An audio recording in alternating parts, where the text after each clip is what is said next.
प्रत्येक राजनैतिक दल माने सेमानक दम देखाइबा पई विभिन्न सभा समिति माध्यम मिश्रण पर्व अनुष्ठित करिथांती।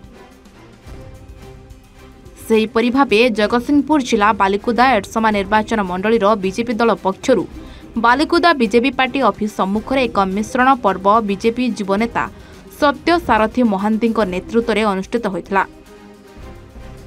एही मिश्रण पर्व में हजार हजार बीजेडी कांग्रेस कर्मी माने बीजेपी रे जोग देइथिबा नै देखिबा को मिलितला।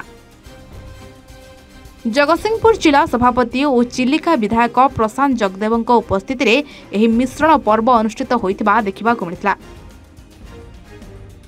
एही कार्यक्रम रे बीजेपी राज्य सभापति मनमोहन सामल जोग देबाकू थिबा बेले कोनोसी कार्य पई आसी पारि नथिले।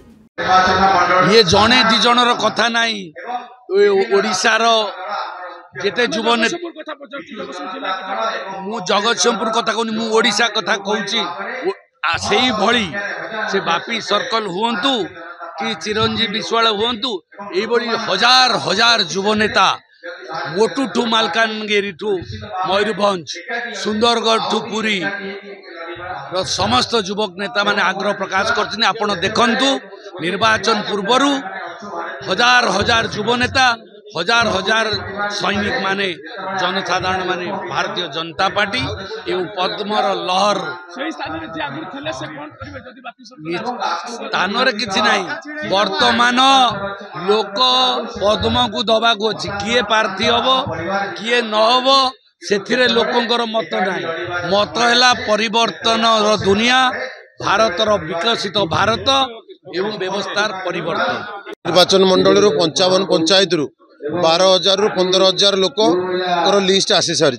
आज लिस्ट मो पाखे अच्छी आपण मैंने देखिपे ये 55 पंचायत टोटाल लिस्ट जो लोक मिसी कौ पंचायत कौ लोक कांग्रेस और बीजेडी दल से लिस्ट से आसी स्टार्टिंग आम समस्त को उतरी देकी सम्मानित सहित बसईदेलु।